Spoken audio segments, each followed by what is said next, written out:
Dear students, अस्सलाम वालेकुम। उम्मीद है आप सब अल्लाह ताला के फजल करम से खैर वाफ़ी से होंगे और मेरी दुआ है कि अल्लाह ताला आप सबको हमेशा अपनी हिफ्ज़-ओ अमान में रखे। बेटा, सितंबर का महीना पाकिस्तान की तारीख़ में ख़ास अहमियत का हामिल है। 6 सितंबर का दिन मुल्क भर में यौम दिफ़ा के तौर पर मनाया जाता है, जबकि 11 सितंबर वो दिन है जब हमारे अज़ीम कायद मोहम्मद अली जिन्ना इस दुनिया से रुखसत हुए। कायद आज़म ही वो अजीम शख्सियत हैं जिनकी अनथक कोशिशों की वजह से आज हम एक आज़ाद फ़ज़ा में सांस ले रहे हैं। तो बेटा, आप सबको भी चाहिए कि आप कायद आज़म के फरमूदात पर अमल करते हुए खूब मेहनत करें और मुल्क का नाम रोशन करें। आज हम सबक यौम दिफ़ा पढ़ेंगे। सबक यौम दिफ़ा तदरीसी मकासद। तलबा इस काबिल हो जाएंगे कि सबक की दुरुस्त तलफ़ुज़ के साथ पढ़ाई कर सकें, यौम दिफ़ा की अहमियत से आगाह हो सकें, नए अल्फाज की इमला और मानी पर अबूर हासिल कर सकें। ये लाहौर की कौन सी मशहूर जगह है? जी, ये लाहौर का मशहूर फोर्ट्रेस स्टेडियम है। क्या आपको मालूम है कि यौम दिफ़ा के मौके पर लाहौर में मरकज़ी तकरीब इसी स्टेडियम में मुनक़िद की जाती है? इस तकरीब की रुदात हम इस सबक में पढ़ेंगे। सबक यौम दिफ़ा के अहम नकात। नंबर 1, यौम दिफ़ा की अहमियत। नंबर 2, लाहौर में यौम दिफ़ा की तकरीब। नंबर 3, जवानों के कारनामे। नंबर 4, पाक अफवाज हमारा फ़ख्र। अब मैं इस सबक को अहम नकात की मदद से आपको पढ़कर सुनाऊंगी, फिर आप अपनी किताब से इस सबक को दुरुस्त तलफ़ुज़ के साथ ज़रूर पढ़िए। सितंबर 1965 की एक अंधेरी रात में हिंदुस्तान ने पाकिस्तान पर हमला कर दिया, लेकिन पाकिस्तान की बहादुर फ़ौज ने दुश्मन के छक्के छुड़ा दिए, यानी उन्हें बदहवास कर दिया। 17 रोज़ जारी रहने वाली इस जंग में हिंदुस्तान का जंगी जुनून सर्द पड़ गया, यानी उनका जंग का जोश ख़त्म हो गया और उसने अक़वाम मुत्तहिदा में जंग बंदी की दरख्वास्त पेश कर दी। यौम दिफ़ा पाकिस्तानी फ़ौजियों की काबिलियत और जुर्रत से जीती हुई जंग की याद ताज़ा करने के लिए हर साल 6 सितंबर को मनाया जाता है। हर साल लाहौर के फोर्ट्रेस स्टेडियम में यौम दिफ़ा की एक अहम और रंगारंग तकरीब मुनक़िद की जाती है। तिलावत कुरान पाक और नात के बाद इस तकरीब का बाकायदा आगाज़ होता है। फिर लोग कौमी तराने के एहतराम में अपनी अपनी जगह पर खामोश खड़े हो जाते हैं। इसके बाद फ़ौजी जवान मार्च पास्ट करते हुए तमाशाइयों के सामने से गुजरते हैं। फ़ौजी जवानों के कदमों की धमक और नगमे के पुरजोश बोल दिलों में अजीब उमंग पैदा करते हैं। मार्च पास्ट के बाद फ़ौजी जीपें और टैंक मैदान में आते हैं।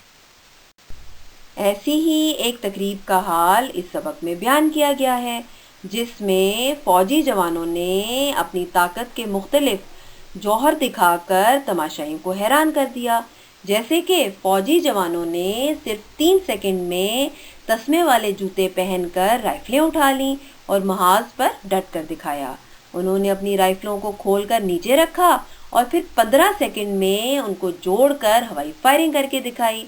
गोया वो लम्हों में ही दुश्मन के साथ मुकाबले के लिए तैयार होने की तरबियत रखते हैं। हवाई जहाज़ से पैराशूट के ज़रिए छलांग लगाने का मंजर भी सहरंगेज़ था, जादू का असर रखने वाला था। एक फ़ौजी जवान ने चलती हुई जीप को दोनों हाथों से रोक कर दिखाया और जीप सवार उसे 1 इंच भी पीछे ना धकेल सका। फ़ौजी जवानों का ये मुजाहिरा देखकर नाजरीन ने पुरजोश अंदाज से तालियां बजाकर उनको दादे तहसीन दी, उनको शाबाश दी, उनकी हौसला अफजाई की। तकरीब के आखिर में असलहे की नुमाइश की गई। खुदा के फजल से हमने अपने दिफा के लिए बाबर, गौरी, गजनवी, बदर और हतफ मिज़ाइल बना रखे हैं। हमें बजा तौर पर अपनी बहादुर और जुर्रतमंद अफवाज पर फ़ख्र है। अगर दुश्मन ने कभी भी हमारे वतन अजीज़ को मैली आंख से देखा, यानी बुरी नज़र से देखा, तो उसे नीस्तो नाबूद कर दिया जाएगा, उसे तबाह बर्बाद कर दिया जाएगा। मुझे पूरा यकीन है कि आप सब ने इस सबक को मेरे साथ बहुत गौर से सुना और पढ़ा भी होगा। अब आपके सामने एक आजमाइशी टेस्ट है जिस पर सवालात दिए गए हैं। اور آپ سوچ کر ان کا جواب دیجیے۔ پہلا سوال، یوم دفاع کب منایا جاتا ہے؟ جی بالکل درست، یوم دفاع ہر سال 6 ستمبر کو منایا جاتا ہے۔ دوسرا سوال، پاکستان اور ہندوستان کی جنگ کتنے روز جاری رہی؟ جی بالکل صحیح، پاکستان اور ہندوستان کی جنگ 17 روز جاری رہی۔ اب آپ میرے ساتھ ان املا کے الفاظ کو غور سے پڑھیں اور ان کے مطلب کو بھی سمجھیں۔ پہلا لفظ ہے پس منظر، سرمستی۔ سرمستی کا مطلب ہے بے خودی۔ نیست و نابود، نیست و نابود کا مطلب ہے تباہ و برباد۔ امسال، امسال کا مطلب ہے اس سال۔ اندھیری، اسٹیڈیم، درخواست۔ منعقد، تقریب، مخصوص۔ نشستوں، نشر، تماشائی، دستوں، اقوام متحدہ۔ داد تحسین، داد تحسین کا مطلب ہے حوصلہ افزائی کرنا، شاباش دینا۔ مظاہرہ، لاؤڈ سپیکر، سکہ بٹھانا۔ سکہ بٹھانا کا مطلب ہے روپ قائم کرنا۔ سیکنڈ، دھمک، دھمک کا مطلب ہے قدموں کی آواز۔ تربیت، پیراشوٹ۔ نمائش، اسلحے۔ محاذ جنگ، محاذ جنگ کا مطلب ہے جنگ کا میدان۔